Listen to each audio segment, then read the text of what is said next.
soleh ini sih. Duh.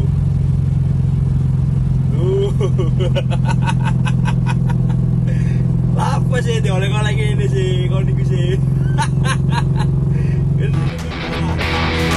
Video aksi ugal-ugalan sopir truk bermuatan kayu di Jalan Raya Sumber Suko, Lumajang, Jawa Timur viral setelah salah seorang pengendara yang melaju di belakang truk mengunggahnya di media sosial. Truk sengaja melaju oleng dengan kecepatan tinggi hingga nyaris terguling. Ini sih, kalau niku sih. Gendeng kalau niku ah.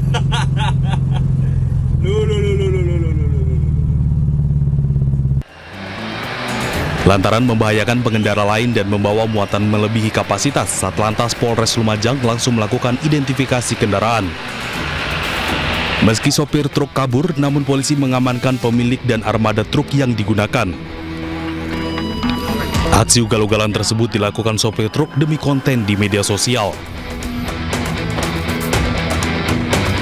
Jadi kejadian ini demi sebuah konten sampai melalaikan keselamatan. Jadi dari kejadian ini saya selaku owner memohon maaf untuk semua masyarakat yang sudah melihat konten video viralnya Santri OI. Saya minta maaf yang sebesar-besarnya. Kemarin ada video viral yang truk oleng sehingga kita lakukan pelacakan sehingga kita temukan untuk kendaraan, tetapi untuk supirnya sudah tidak ada. Untuk pemiliknya proaktif dapat membantu kami terutama dalam membawa kendaraan tersebut sehingga kita amankan di Satlantas Polres Lumajang. Selain menegur pemilik truk, polisi juga memberikan sanksi tilang atas aksi ugal-ugalan tersebut. Sementara sopir truk masih diburu polisi untuk mempertanggungjawabkan perbuatannya.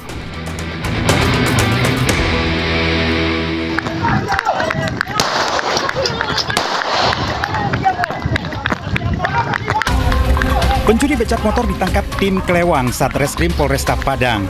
Petugas terpaksa melepaskan tembakan peringatan untuk menghentikan langkah pelaku. Salah satu pelaku, Panji, 30 tahun, sempat berusaha kabur saat hendak ditangkap di kawasan Teluk Bayur, Kecamatan Padang Selatan, Kota Padang. Polisi juga berhasil menangkap pelaku lainnya, Adit, 27 tahun. Saat digeledah, polisi menemukan narkoba jenis daun ganja kering yang merupakan miliknya. Kedua pelaku mengaku telah menjual satu unit becak motor hasil curian kepada seorang penadah. Keduanya merupakan spesialis pencurian bentor yang beraksi di hampir 16 titik di Kota Padang. Atas perbuatannya, keduanya dijerat pasal 363 KUHP tentang pencurian dengan pemberatan dengan ancaman hukuman maksimal 9 tahun penjara. Dari Padang, Sumatera Barat, Budi Sunandar, iNews melaporkan.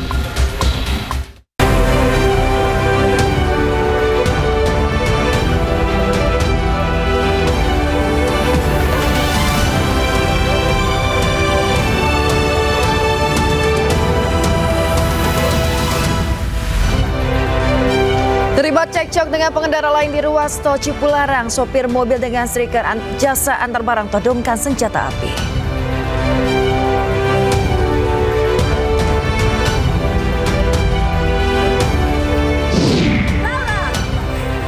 Sebuah bengkel las dan 3 lapak pengepul barang bekas di kawasan Cengkareng, Jakarta Barat ludes terbakar.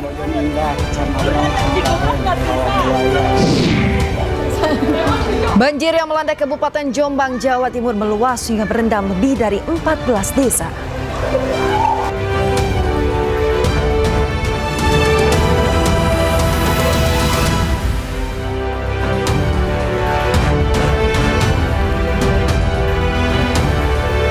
Halo, selamat pagi pemirsa. Senang sekali iNews Pagi kembali hadir untuk melengkapi informasi Anda pagi hari ini. Selain 3 berita utama tadi, sejumlah informasi menarik lainnya juga telah kami siapkan untuk Anda. Bersama saya, Yasmina Tadia. Dan saya, Bayu Pradana. Dan inilah iNews Pagi selengkapnya untuk Anda.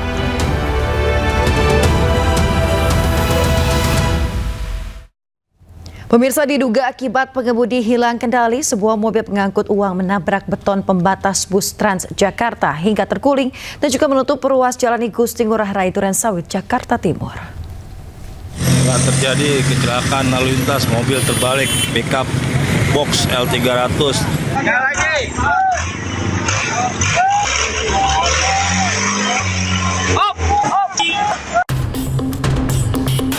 Sebuah truk bermuatan uang ini terbalik setelah menabrak beton pembatas bus Transjakarta di ruas Jalan I Gusti Ngurah Rai Durensawit, Jakarta Timur, Senin siang.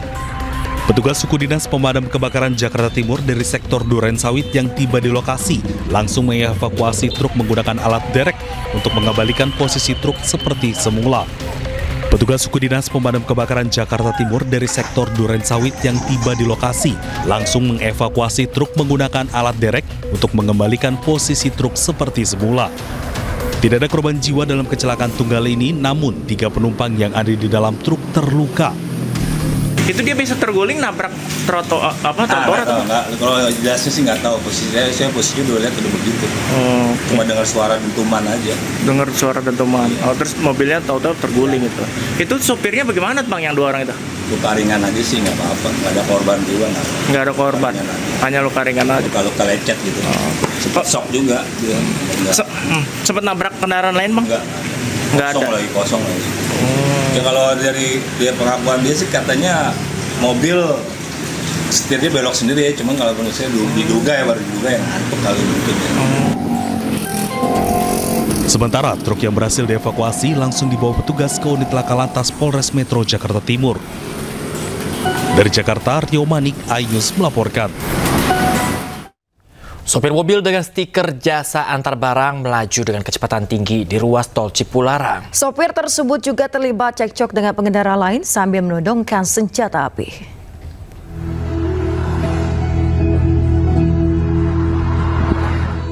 Peristiwa ini terjadi di ruas tol Cipularang kilometer 95 arah Bandung, di mana diduga tak terima disalip, sopir mobil ini ribut dengan pengendara mobil lainnya. Ia bahkan sampai mengintimidasi pengendara tersebut dan mengeluarkan senjata api.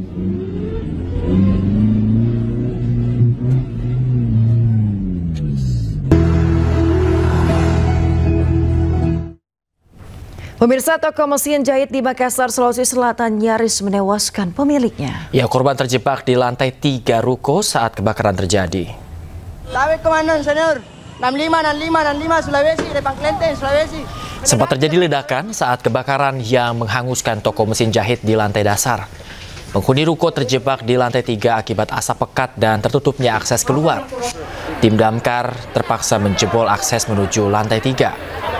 Setelah api berhasil dipadamkan, korban dievakuasi dalam kondisi mengalami sesak nafas. Korban segera mendapat bantuan medis. Akibat kebakaran, barang-barang dagangan yang berada di lantai 1 ludes terbakar.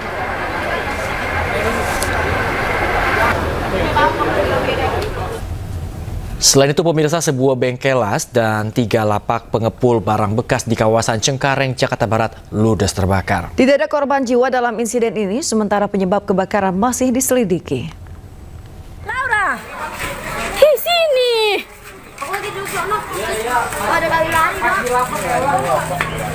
Aduh Tuhan.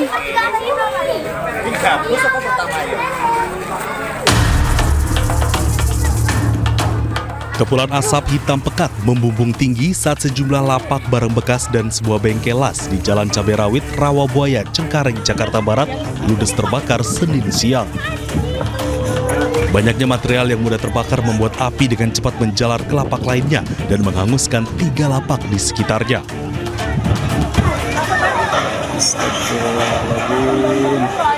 Kebakaran di dekat Pasar Bojong Indah, Kecamatan Cengkareng, Rawabuaya. Bisa dikepok semua orangnya pergi kerja keluar, yang punya juga kita.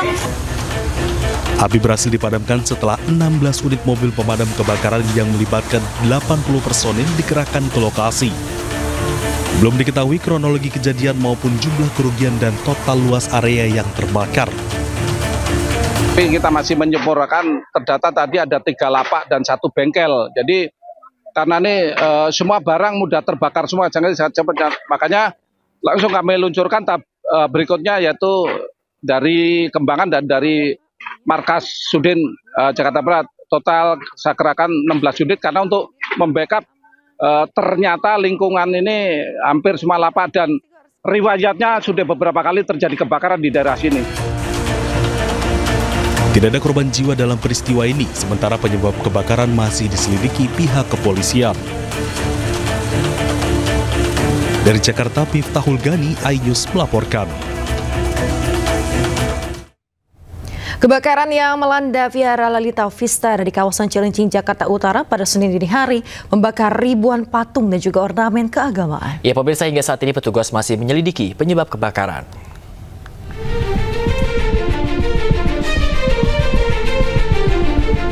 Ini adalah kondisi terkini tempat ibadah di Vihara Lalita Vistara di Jalan Cilincing Lama, Cilincing, Jakarta Utara. Kebakaran yang melanda tempat ibadah seluas 300 meter ini hanya menyisakan satu patung bernama Altar Buddha Kumala Ratna Graha yang berdiri tegak di tengah-tengah ruangan.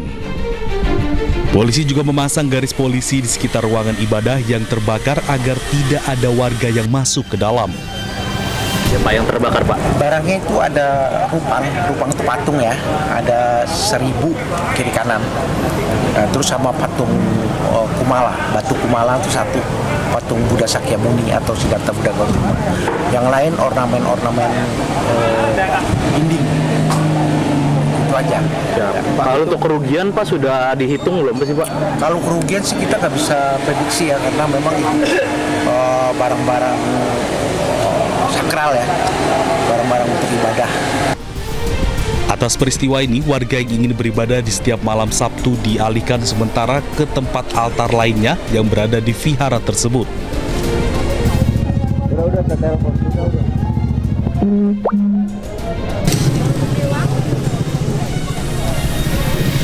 Sebelumnya, Vihara Lalita Vistara yang berada di Jalan Rekreasi Cilincing Lama, Jakarta Utara terbakar pada Senin dini hari. Api dengan cepat membesar hingga menghanguskan seluruh bangunan yang dijadikan tempat sembahyang bagi para jemaat. Diduga api berasal dari korsleting listrik pada ruangan tempat ibadah. Api bisa dipadamkan setelah 13 unit mobil pemadam kebakaran dikerahkan ke lokasi. Tim Liputan iNews melaporkan. Sementara itu pemirsa, korban kebakaran yang masih mengungsi di Penjaringan masih membutuhkan bantuan. Para pengungsi juga membutuhkan tempat tinggal karena diminta meninggalkan pengungsian dalam beberapa hari.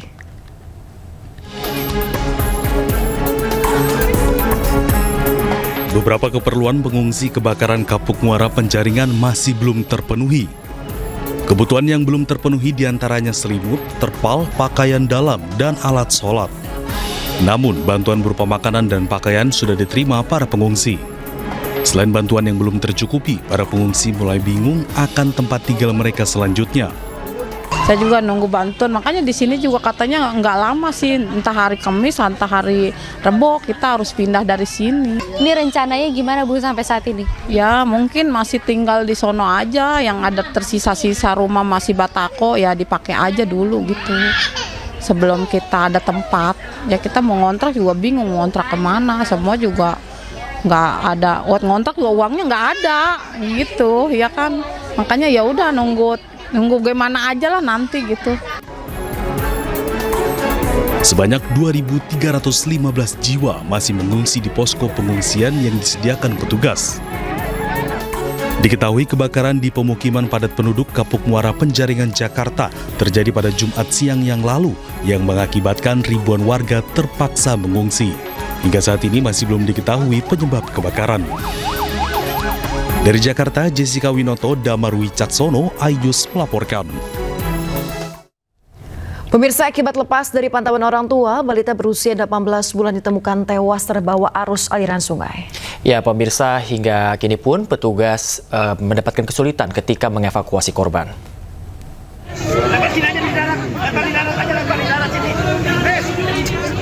Seperti inilah proses evakuasi jasad balita yang tewas akibat terbawa arus sungai Kalibaru di Cilangkap Tapos, Depok.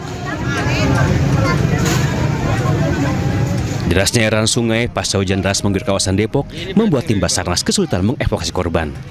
Ditemukannya itu korban kurang lebih 400 meter dari LKP.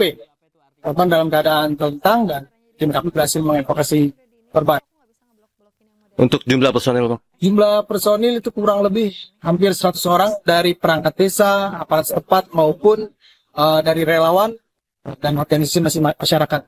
Bang, dari awal sampai akhir ada 24 jam atau lebih, Bang? Untuk dari kejadian, dari informasi yang masuk, dan sekarang sudah melebihi dari 24 jam. Untuk kedalaman, Bang, mungkin di dasar air atau? Variatif ya, bisa sampai sekitar 1 meter hingga 120 meter lah.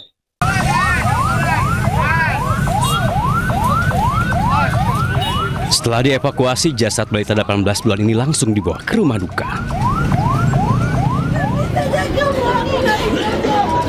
Tangis orang tua korban seketika pecah saat mengetahui anaknya sudah tidak bernyawa. Mereka tidak menduga anak yang hilang sejak Minggu pagi ditemukan tewas akibat terseret sungai. Dari Depok, Jawa Barat, Yung Rizky, iNews melaporkan. Pemirsa, banjir yang melanda Kabupaten Jombang, Jawa Timur meluas hingga merendam lebih dari 14 desa. Ya, kondisi ini membuat sebagian warga terpaksa mengungsi.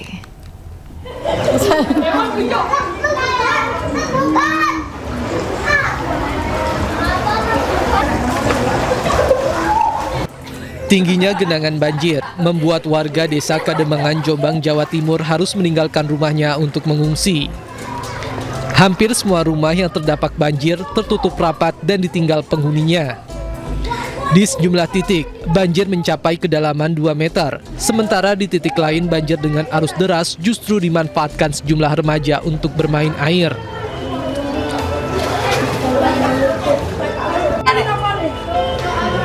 Menurut warga, banjir ini terjadi akibat luapan sungai yang ada di desa Kademangan dan diperparah dengan tingginya curah hujan yang terjadi pada Minggu malam. Tadi pagi. Tadi pagi? Iya. Ketinggian sekarang sampai berapa, Bu? Di rumah?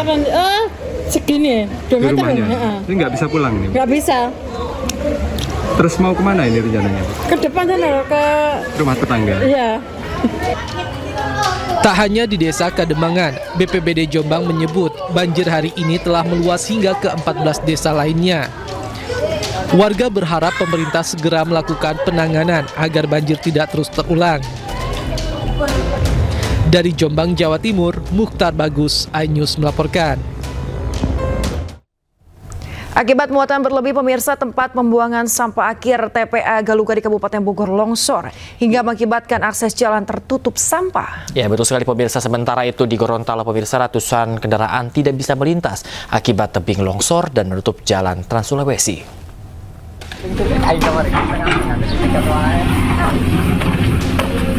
Gunungan sampah menutup akses jalan penghubung antara Kampung Cijungjung dan Kampung Galuga di Kecamatan Cibung Bulang, Kabupaten Bogor. Selain sudah over kapasitas, longsor terjadi akibat hujan deras yang terus-menerus terjadi. Warga berharap agar pemerintah kota dan Kabupaten Bogor segera mengambil tindakan agar longsor tidak kembali terjadi di kemudian hari.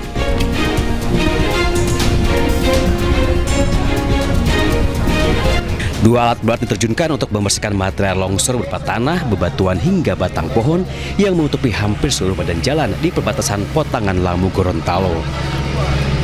Longsor terjadi bersamaan dengan hujan deras yang mengguyur Gorontalo selama hampir 2 jam. Akibat longsor, jalan Trans Sulawesi tidak dapat dilintasi. Ratusan kendaraan mulai dari truk, mobil pribadi hingga sepeda motor terpaksa berhenti hingga berjam-jam.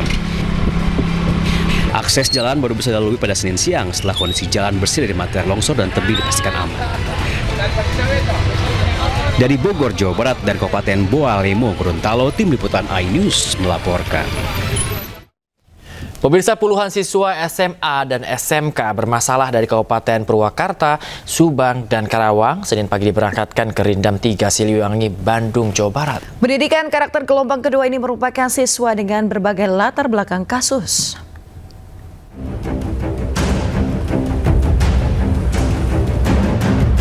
Para orang tua dari 45 siswa SMA-SMK dari 3 kabupaten mengantarkan anak-anak mereka untuk dididik secara militer. Mereka diberangkatkan ke Rindam 3 Siliwangi di Bandung untuk mengikuti pendidikan berkarakter. Para orang tua mengaku bahagia sekaligus sedih saat anaknya mengikuti pendidikan karakter di barak militer. Mereka bahagia anaknya akan lebih baik setelah mengikuti pendidikan ini dan sedihnya harus berpisah sekitar 3 pekan. Karena emosi ya, anak susah pisan.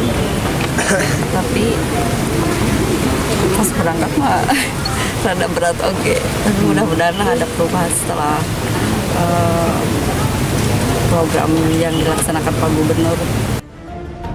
Para siswa bermasalah yang menjalani pendidikan di Rindam hari ini merupakan dari berbagai latar belakang kasus sehingga diperlukan perhatian khusus. Banyak banget, ini hasil seleksi. Jadi yang minat ratusan.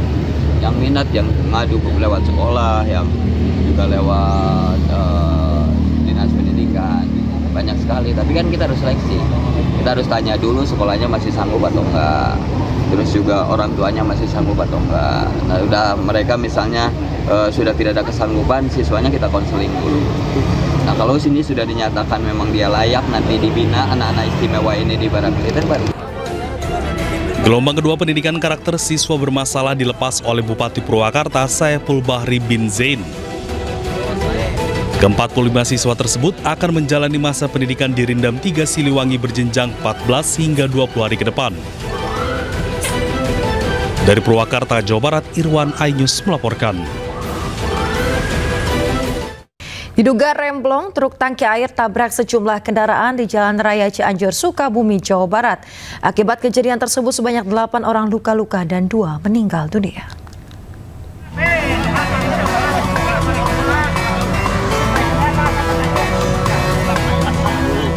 Dalam rekaman video amatir warga pasca kecelakaan lalu lintas di Jalan Raya Cianjur, Sukabumi, Desa Gekbrong, Kecamatan Gekbrong, Cianjur, Jawa Barat pada Senin sore. Kejadian bermula saat kendaraan truk tangki air melaju dari arah Sukabumi menuju Cianjur. Saat melewati jalan menurun, diduga truk tangki air alami remblong dan menabrak 2 unit pengendara sepeda motor di depannya. Tak usai di situ, truk tangki air terus melaju sekitar 1 km hingga akhirnya kembali menabrak 2 pengendara sepeda motor dan 1 unit mobil minibus. Truk berhenti setelah masuk ke dalam parit sedalam 10 meter. Akibat insiden tersebut, 8 orang mengalami luka-luka dan 2 meninggal dunia, yakni sopir truk dan 1 pengendara sepeda motor. Para korban telah dievakuasi ke puskesmas dan RSUD terdekat. Dan diduga sementara kendaraan tersebut gagal fungsi pengereman sehingga menabrak 2 kendaraan, kembali menabrak 1 kendaraan dan 2 kendaraan roda 2. Tidak pernah motor langsung ada mobil langsung depan sama pinggirnya habis. Ada korban Pak dari ini? Kalau dari saya mah gak ada, cuman dari motor ada yang 1 kehutan. Kejadian tersebut melibatkan sebanyak 5 kendaraan, 3 minibus, 2 pengendara sepeda motor. Kasusnya dalam penanganan Satlantas Polres Cianjur guna mengungkap penyebab pasti kecelakaan. Dari Cianjur, Jawa Barat, Muhammad Andi Ihsan, Ainus melaporkan. Pemirsa, 2 pekerja terjatuh saat membersihkan tangki kapal tongkang di Bintan, Kepulauan Riau. Keduanya berhasil diselamatkan petugas gabungan dalam kondisi lemas.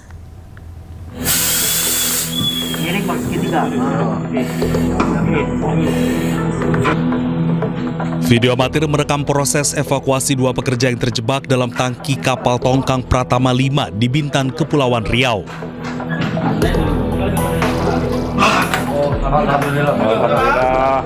Petugas BPBD Kabupaten Bintan dengan menggunakan alat bantu pernapasan masuk ke dalam tangki tersebut. Beberapa menit kemudian, petugas berhasil mengeluarkan pekerja dari dalam tangki yang sudah dalam kondisi lemas.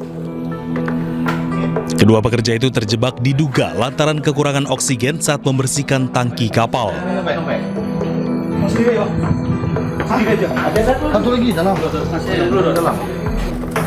Usai dievakuasi, kedua pekerja langsung dibawa oleh petugas BPBD Bintan, Damkar, dan Polsek Gunung Kijang ke rumah sakit. Saat ini, kedua kondisi korban telah mulai membaik dan masih dirawat di Rumah Sakit Umum Daerah Kabupaten Bintan. Dari Kabupaten Bintan, Kepulauan Riau, Supriyanto Ainus melaporkan. Pemirsa, seorang wanita pengendara motor tewas setelah terlibat kejar-kejaran dengan pelaku jambret di Pematang Siantar, Sumatera Utara. Korban terjatuh hingga menabrak pembatas jalan dan mobil. Begal di perluasan Siantar, korbannya meninggal. Ini korbannya meninggal. Wanita ini tewas di Jalan Sisingamangaraja, Kota Pematang Siantar setelah terjatuh mengejar para jambret. Motor yang ditumpangi para korban menabrak median jalan dan menabrak mobil. 2 korban yang berboncengan sepeda motor mengejar para pelaku. Aksi tarik-menarik sempat terjadi, namun naas motor korban hilang keseimbangan. 2 korban, 1 tewas, 1 terluka. Sementara 2 pelaku ditangkap warga tak jauh dari lokasi. Geram dengan aksi kedua pelaku, warga langsung menghakimi keduanya. Para pelaku diamankan polisi dari amukan warga. Pelaku dengan korban sempat tarik-menarik, kemudian pada saat tarik-menarik, jambret berhasil mengambil barang daripada korban, sehingga dikejar oleh korban, yang kemudian pada saat dikejar terjadilah kecelakaan lalu lintas.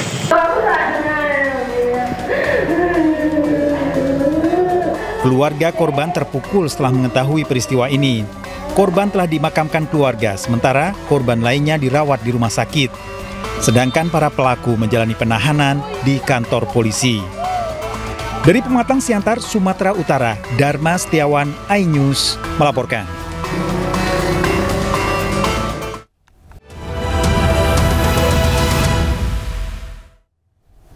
Pemirsa, ada kembali di iNews Pagi. Pemirsa, polemik aktivitas pertambangan nikel di Raja Ampat, Papua Barat Daya masih terus bergulir. Pemerintah telah menghentikan sementara operasi tambang nikel dari PT GAG Nikel di Raja Ampat sembari dilakukannya verifikasi dari Kementerian ESDM.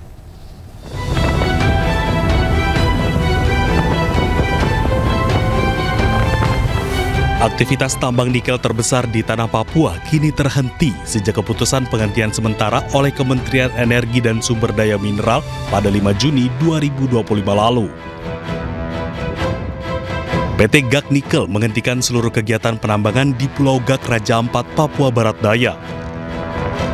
Puluhan alat berat dan dam truk terparkir, sementara aktivitas pekerja nyaris tidak terlihat.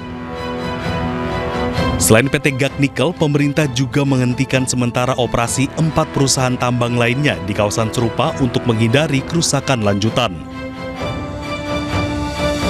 Menteri ESDM Bahlil Lahadalia menegaskan pemerintah akan mengambil langkah tegas berbasis hasil evaluasi lintas kementerian. Kita pemerintah akan melakukan evaluasi menyeluruh. Saya akan konsultasi, saya akan minta rapat nanti dengan Menteri LHK, karena urusan lingkungan memang domain dari Menteri LHK untuk mengecek sedetailnya. Seperti itu baru kemudian kita ada keputusan lebih lanjut. Sementara itu, pihak perusahaan mengaku sudah melakukan perawatan lingkungan secara bertahap di lahan-lahan bekas galian penambangan nikel. 2018 sudah mulai ini keberhasilannya, terus 2019 sampai dengan 2024 yang tadi kita lewati, itu 2024. Pak, total luas lahan sudah direboisasi sendiri, reboisasi dan reklamasi. Yang sudah direboisasi kan ada 281 tadi ya? 263 yang sudah dibuka, 131 sudah reklamasi. 131 sudah reklamasi. Baik. Terus 59 dia nggak berhasil. Yang ini ya? Betul, ini. Berarti yang dari tahun 2018-2019 sudah terlihat hasilnya, berhasil. Penghentian ini menyusul sorotan tajam dari publik dan komunitas pemerhati lingkungan yang menilai aktivitas tambang di kawasan pariwisata dunia seperti Raja Ampat berpotensi merusak ekosistem.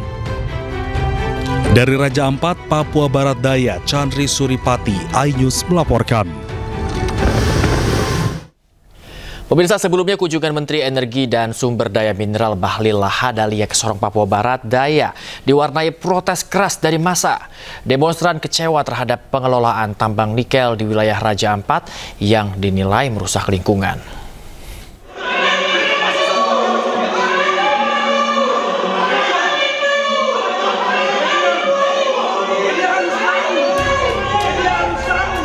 Kemarahan demonstran memuncak saat mengetahui Menteri Energi dan Sumber Daya Mineral Bahlil Lahadalia keluar melalui pintu belakang ruang transit bandara. Awalnya massa akan menemui Bahlil untuk mendesak pemerintah menutup segera tambang nikel yang dianggap merusak lingkungan di Raja Ampat. Massa juga sempat membentangkan spanduk dan pamflet untuk menyoroti adanya kerusakan di Raja Ampat akibat tambang nikel. Di saat yang sama, Bahlil terbang menuju ke Raja Ampat, Papua Barat Daya, meninjau tambang nikel yang sempat disorot dunia internasional karena isu kerusakan lingkungan. Usai meninjau, Bahlil menyatakan akan mengevaluasi tambang secara menyeluruh, namun keputusan final baru akan diambil setelah kajian teknis selesai. Nanti kita evaluasi ya, kita evaluasi total, baru kemudian kita membuat keputusan ya. Sekarang kan penghentian sementara kan terjadi. Nanti kita lihat, kan ada pasti Menteri juga LHK dari lingkungan. Keberadaan tambang nikel di Pulau Gak ini dikhawatirkan akan mencemari lingkungan dan mengganggu pariwisata di Raja Ampat. Peninjauan ini juga merupakan satu bentuk perhatian langsung negara atau pemerintah dalam rangka melihat langsung informasi atau temuan-temuan yang dilaporkan oleh Greenpeace terkait dengan dugaan kerusakan lingkungan di Raja Ampat yang merupakan daerah pariwisata dunia. Dari Pulau Gak, Raja Ampat, Chandri Suripati, iNews melaporkan. Pemirsa, Menteri Lingkungan Hidup angkat suara mengenai indikasi kerusakan lingkungan akibat aktivitas pertambangan nikel di Raja Ampat. Rencananya Kementerian LH akan bertolak ke Raja Ampat untuk melakukan tinjauan langsung pada pekan depan.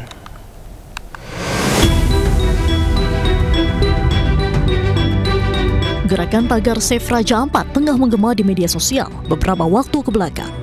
Gerakan tersebut muncul atas dugaan eksploitasi tambang nikel di Raja Ampat, Papua.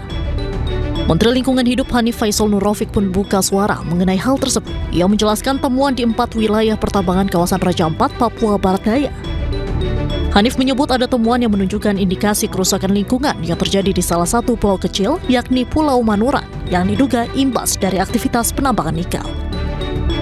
Jadi ini agak serius ini kondisi lingkungannya untuk pulau yang ada di Pulau Manuran ini, yang kegiatan penambangan nikel yang dilakukan di Pulau Manuran ini. Selain pulaunya kecil, pelaksanaannya kegiatan penambangnya kurang hati-hati sehingga ada potensi pencemaran lingkungan yang agak serius untuk di Pulau Manuran ini. Next slide. Ini juga telah dilakukan pemasangan pang pengawasan karena ini sedang kita lakukan tahapannya. Jadi teman-teman sekalian, kalau pang pengawasan itu dilakukan berarti tahapannya sedang berjalan. Mulai dari pengambilan sampel-sampel untuk di lab, kemudian penghadiran para ahli untuk memproyeksikan kerugian-kerugian dan kerusakan lingkungan yang ditimbulkannya untuk kita simpulkan apakah ini lari kepada penindakan pidana, perdata. Menteri Lingkungan Hidup bersama tim dijadwalkan akan bertolak ke Raja Ampat pada Kamis 12 Juni mendatang. Usai melakukan tinjauan, pihaknya akan menentukan langkah yang paling tepat untuk mengatasi persoalan lingkungan di sana. Dari Jakarta, tim liputan iNews melaporkan. Lebih lanjut, Kementerian Lingkungan Hidup merinci dugaan pelanggaran oleh 4 perusahaan tambang nikel di Raja Ampat.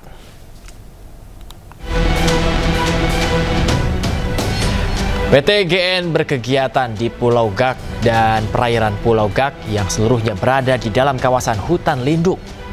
Berdasarkan UU nomor 19 tahun 2004, PT GN merupakan salah satu dari 13 kontrak karya yang diperbolehkan menambang dengan pola terbuka di kawasan hutan lindung.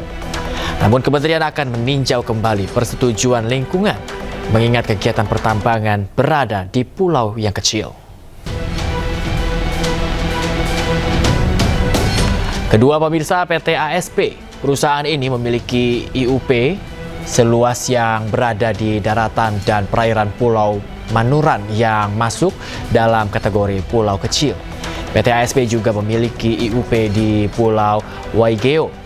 Adanya settling pond jebol menyebabkan sedimentasi tinggi di pantai di pulau sehingga terindikasi adanya pencemaran dan kerusakan lingkungan. Selanjutnya ada PT KSM, perusahaan ini berkegiatan di Pulau KW dan perairannya yang masuk dalam kategori pulau kecil. PT KSM seluruhnya berada di kawasan hutan produksi. Hasil pengawasan PPLH menemukan adanya kegiatan pertambangan. Di luar persetujuan penggunaan kawasan hutan, persetujuan lingkungan PT KSM pun akan ditinjau kembali. Berikutnya yang keempat, atau yang terakhir, ada PT MRP yang melakukan kegiatan eksplorasi di Pulau Manyaifun dan Pulau Batang Pele. Kedua pulau masuk dalam kategori pulau kecil. Dari hasil pengawasan ditemukan kegiatan eksplorasi di kawasan hutan di Pulau Manyaifun sebanyak 10 titik. Mesin bor tanpa persetujuan penggunaan kawasan hutan PPKH.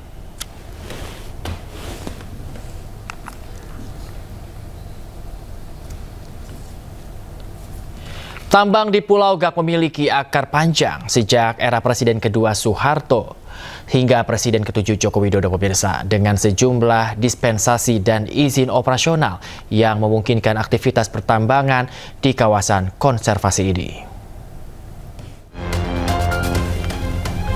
Di era Presiden Soeharto, PT Gak Nikel menandatangani kontrak karya pada 18 Februari 1998. Konsorsium terdiri dari BHP Bilton dan PT Aneka Tambang dengan konsesi seluas 13.000 hektar lebih di Pulau Gak. Ini menjadi tonggak awal legalisasi pertambangan di Raja Ampat. Di era Presiden Megawati Soekarno Putri pada 2004, Undang-Undang tentang Kehutanan melarang pertambangan di hutan lindung. Namun Kepres nomor 41 tahun 2004 memberikan dispensasi bagi 13 perusahaan tambang termasuk PT Gak Nikel untuk tetap beroperasi karena kontrak telah ada sebelum undang-undang diberlakukan. Di era Presiden Susilo Bambang Yudhoyono, PT Gak Nikel memperoleh izin lingkungan dan persetujuan kelayakan usaha. Pada Agustus 2014, Kementerian ESDM menyetujui studi kelayakan. Lalu berikutnya di era Presiden Joko Widodo, izin operasi produksi keluar pada 30 Desember 2017. Tahun 2018, tambang di Pulau Gak mulai beroperasi penuh.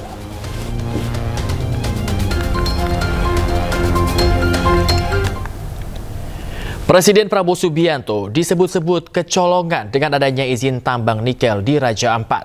Gubernur Papua Barat Daya, Elisa Kambu, menyebut izin operasi penambangan merupakan wewenang pemerintah pusat. Dan berikut pemirsa dialog lengkapnya di program iNewsroom bersama rekan Nadia Valeri. Yang ada di kita ini hanya 4. 4 itu 2 yang memiliki izin. Oke. 2 lagi yaitu, tidak berizin. Itu kontrak karya itu PT Gak Nikel. Ada terus 4. Yang satu itu KW. Terus yang satu itu ini Anugerah Surya Pratama. Dan yang satu itu yang 3 itu yang ada izin di kita. Yang PT Surya Anugrah pertama ini izinnya sudah selesai tahun 2024 IUP-nya. Nah, sedangkan PT Gak Nikel dengan KW itu masih berjalan. KW ini kita juga sudah rekomendasikan untuk dievaluasi AMDAL-nya. Jadi itu kira-kira itu 3 perusahaan itu. Mungkin ada yang lain tapi belum ada belum ada izin di kita. Oke, untuk proses evaluasi ini nantinya akan berjalan berapa lama, Pak Elisa? Hingga ada keputusan apakah penambangan nikel boleh dilakukan ataupun tidak? Ya, ini kita serahkan sama pemerintah pusat, kan kewenangannya ada di pemerintah pusat. Yang mengeluarkan izin, IUP ini kan pemerintah pusat. Dan memang pertambangan itu sekarang domainnya pemerintah pusat. Oke. Nah, kita usulkan supaya segera dilakukan rapat untuk melakukan evaluasi, untuk menghadirkan kementerian yang terkait, termasuk pemerintah daerah, baik provinsi maupun kabupaten, dan juga kita akan mengajak masyarakat adat, ya pemilik aku layak juga kita bawa untuk bisa di rapat itu, sehingga kita bisa lihat apakah itu bisa dilanjutkan atau dihentikan. Itu tergantung dari keputusan. Anda kembali di Anyus Pagi pemirsa. Sidang Organisasi Perburuhan Internasional di Jenewa membahas status pekerja online atau platform digital. Ya, nantinya para pengemudi ojek online hingga kurir akan berstatus sebagai pekerja dengan hak-hak yang melekat kepadanya.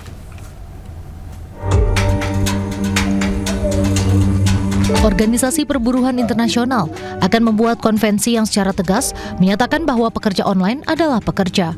Konvensi ini akan menjadi undang-undang dan harus berlaku bagi semua negara anggota ILO, termasuk Indonesia.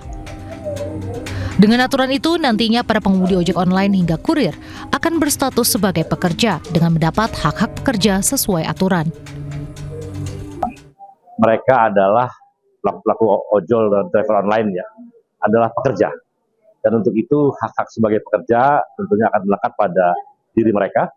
Dan hasil itu diperoleh karena keputusan dalam sidang ILO ini diputuskan akan dibuat konvensi. Konvensi itu semacam undang-undang yang berlaku bagi semua negara anggota, begitulah.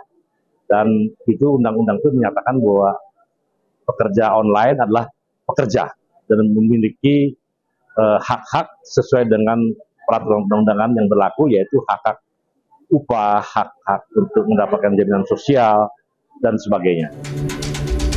Keputusan ini menjamin hak-hak pekerja online sesuai dengan peraturan perundang-undangan yang berlaku, termasuk hak atas upah dan jaminan sosial. Dalam sidang ILO di Jenewa tersebut, pemerintah Indonesia yang diwakili Kementerian Ketenagakerjaan menyatakan mendukung diterbitkannya konvensi ILO untuk pekerja platform digital. Ya, saya rasa karena ini udah saatnya kita Indonesia memberikan pelindungan yang pasti bagi para pekerja platform ekonomi, karena jumlah pekerja platform digital di Indonesia semakin meningkat jumlahnya. Jadi concern pemerintah adalah untuk memastikan kesejahteraan dan juga pelindungan bagi mereka. Sebelum keberangkatan ke Jenewa, Kementerian Sekretariat Negara telah mengundang pihak-pihak terkait untuk berkoordinasi dalam rangka menyusun aturan lintas kementerian atau lembaga yang menaungi pekerja platform digital. Kemnaker akan terus menggelar dialog dan berkoordinasi dengan serikat pekerja dan pengusaha, serta kementerian atau lembaga terkait menyusun langkah berikutnya setelah konvensi ILO yang disepakati berlaku di Indonesia nanti. Kita ke informasi berikutnya, pemirsa. Pemerintah Kabupaten Tangerang meluncurkan mobile training dalam upaya meningkatkan sumber daya manusia. Ya, program ini memberikan pelatihan kerja langsung kepada masyarakat.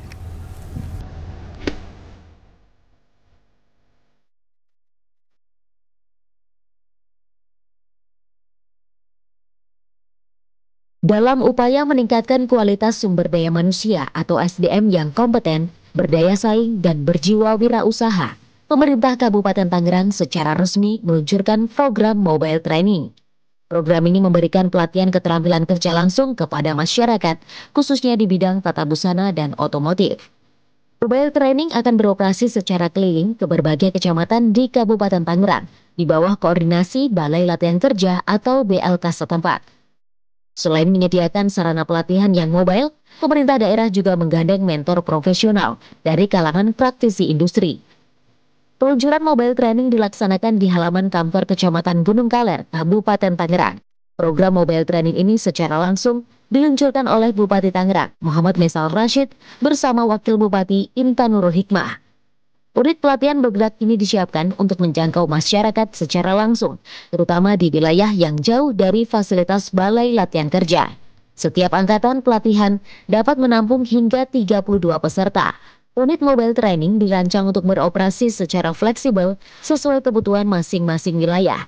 Di setiap kecamatan, unit ini akan siaga di kantor kecamatan sebagai pusat pelatihan sementara. Para peserta akan mengikuti program pelatihan selama 20 hari kerja yang terdiri dari teori dan praktek langsung di lapangan. Pada tahap awal, mobile training menyediakan 2 kejuruan pelatihan utama, yaitu 1. Tata busana menjahit, 2. Otomotif. Dalam rangka memberikan pelatihan, memberikan kesempatan kepada warga masyarakat di Kabupaten Tangerang, khususnya Gunung Kaler, untuk bisa mereka berlatih, baik itu tata busana maupun juga otomotif. Setelah selesai itu, masyarakat kita yang sudah dilatih, kita bantu juga dalam bentuk mesin jahitnya. Setelah dia latihan, kita bantu mesin jahitnya. Supaya apa? Supaya mereka setelah latihan tidak diam. Ya, jadi ada operasional, ada juga kegiatan-kegiatan untuk meningkatkan kapasitas dia, meningkatkan pengetahuan dia, kompetensi dia pada saat latihan, dan mudah-mudahan dengan mereka juga diberikan bantuan, mereka bisa usaha. Bupati juga menyampaikan bahwa dengan luasnya wilayah Kabupaten Tangerang yang terdiri dari 29 kecamatan, keberadaan 2 BLK, yakni di Jayanti dan Kosambi, masih belum mampu menjangkau seluruh masyarakat, khususnya yang berada di wilayah utara. Oleh karena itu, mobile training menjadi solusi strategis dalam pemerataan peningkatan kualitas SDM di seluruh wilayah Kabupaten Tangerang.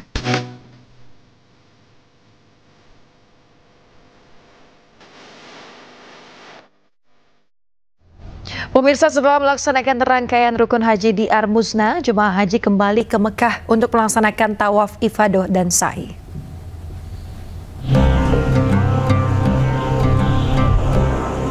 Masjidil Haram kembali dipadati ribuan jemaah haji yang mengambil nafar awal untuk melangsungkan rukun haji lainnya, yakni tawaf ifadah.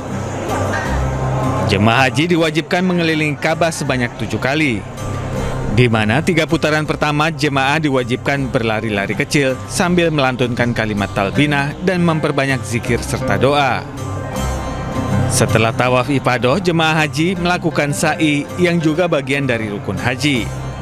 Sa'i dilakukan dengan berlari-lari kecil atau berjalan mengitari bukit Safa dan Marwah sebanyak 7 kali. Setelah menjalani rangkaian ini, jemaah haji bisa bertahalul atau mencukur rambut dan wada yang merupakan tahapan akhir ibadah haji. Dari Makkah, Arab Saudi, Ramdhani, iNews melaporkan. Pemirsa, pelaksanaan ibadah haji 2025 memasuki fase akhir. Ya, jemaah diimbau untuk menghindari kepadatan Masjidil Haram, di mana jemaah dari penjuru dunia melaksanakan tawaf ifadah dan sa'i dan tahalul akhir. Dan berikut laporan Gigi Irfan dari Mekah, Arab Saudi. Pelaksanaan ibadah haji 2025 memasuki fase akhir di Mina. Setelah melewati puncak haji dengan wukuf di Arafah, mabit di Muzdalifah dan Mina, serta prosesi lempar jumroh, saat ini para jemaah mulai bersiap untuk kembali ke Mekah. Bagi jemaah yang memilih nafar awal, pengosongan tenda dijadwalkan rampung sebelum matahari terbenam pada 12 Zulhijjah.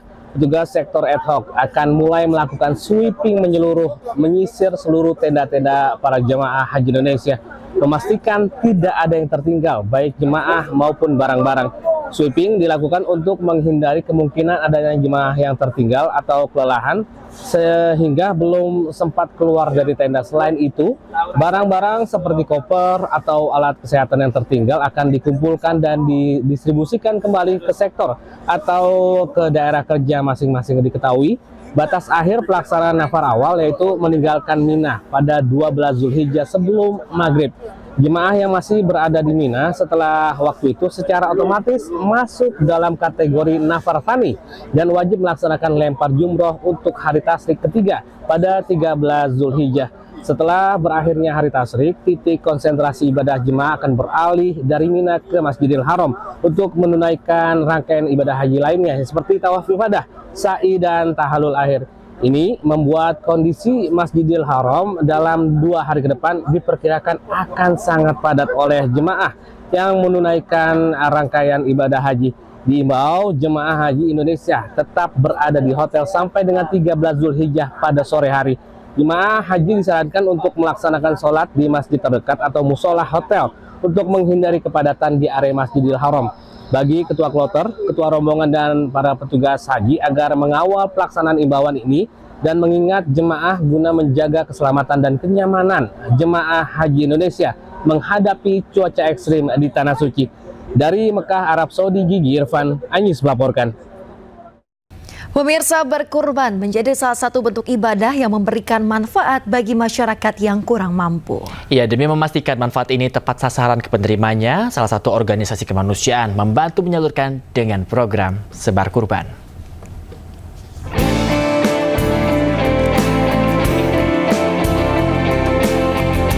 Organisasi kemanusiaan Human Initiative turut mengambil peran dalam prosesi kurban pada Hari Raya Idul Adha 1446 Hijriah kemarin. Dengan programnya bertajuk Sebar Kurban, Human Initiative bertujuan memastikan daging-daging kurban dapat sampai ke penerimanya dengan tepat sasaran. Human Initiative berharap dengan program ini dapat lebih menjangkau masyarakat yang membutuhkan serta mempermudah pengkurban untuk menjangkau sejumlah tempat yang sulit untuk dijangkau. Salah satu penerima manfaat adalah di Dusun Genteran, Magelang, Jawa Tengah, di mana lokasi tersebut belum menerima bantuan sehingga penyaluran tersebut sangatlah tepat sasaran. Target Human Initiative untuk kurban tahun ini sekitar 25.000 secara nasional ya. Kemudian di Jogja sendiri memang kita ada target sekitar 500-an kurban untuk kita distribusikan di wilayah Yogyakarta dan juga di wilayah Magelang. Tak hanya menyebarkan daging kurban, Human Initiative juga membantu dalam proses QC yang selektif hingga edukasi terkait penyimpanan daging dan menjalankan proses secara akuntabel.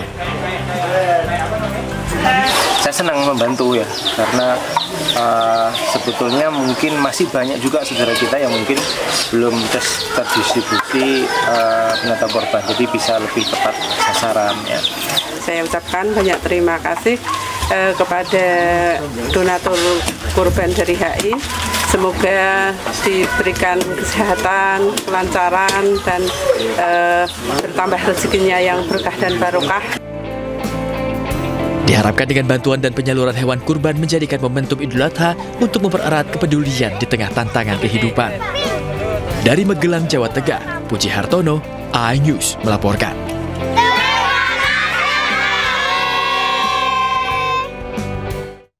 Kita ke informasi berikutnya pemirsa. Jelang laga Timnas Indonesia lawan Jepang, Ketua Umum PSSI Erick Thohir menemui para pemain, pelatih, dan ofisial Timnas Indonesia di Osaka, Jepang. Ya, hal itu dilakukan untuk memastikan skuad Garuda siap menampilkan performa terbaik menghadapi tim Samurai Biru.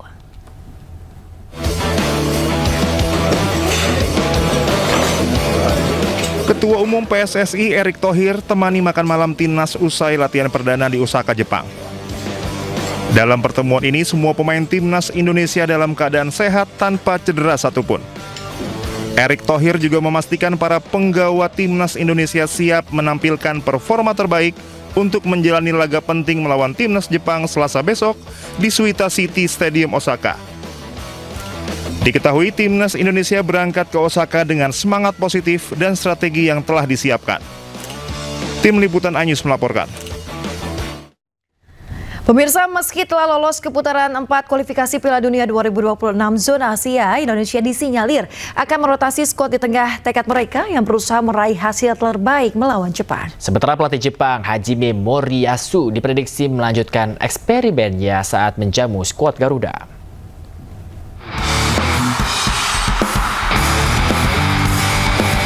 Timnas Indonesia akan menghadapi tuan rumah Jepang dalam laga pamungkas grup C putaran ketiga kualifikasi Piala Dunia 2026 zona Asia di Panasonic Stadium Suita, kota Osaka, Jepang pada Selasa sore. Laga ini memang sudah tidak menentukan kelolosan kedua tim. Pelatih Timnas Indonesia Patrick Kluivert membuka peluang untuk merotasi pemainnya demi menjaga keseimbangan tim. Meski begitu, Kluivert menegaskan bahwa kedua tim akan tetap berjuang untuk mendapatkan hasil positif. Well, we will see. I think the possibility is there that I'm going to have some changes, but we will see tomorrow's game.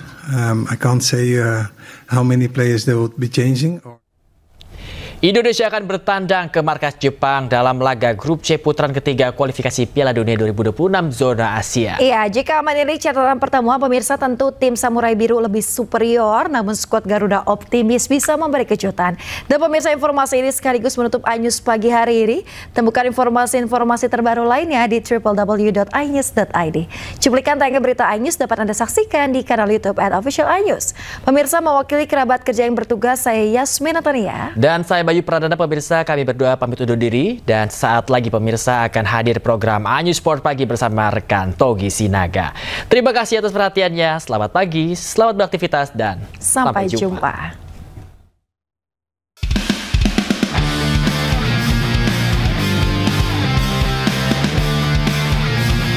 Indonesia akan menghadapi Jepang dalam laga pamungkas grup C putaran ketiga kualifikasi Piala Dunia 2026 zona Asia pada hari Selasa di Stadion Panasonic Suita, kota Osaka, Jepang.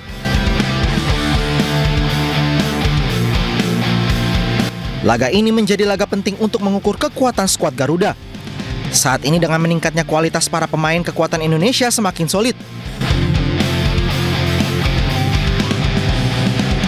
Berkat kesolidan ini, Indonesia meraih 3 kemenangan dari 5 laga terakhir di grup C putaran ketiga kualifikasi Piala Dunia 2026 zona Asia dan membuat mereka berada di posisi keempat klasemen sementara dengan 12 poin. Bahkan yang terbaru, tim asuhan PT Kluivert menang 1-0 secara beruntun dari Bahrain dan Cina.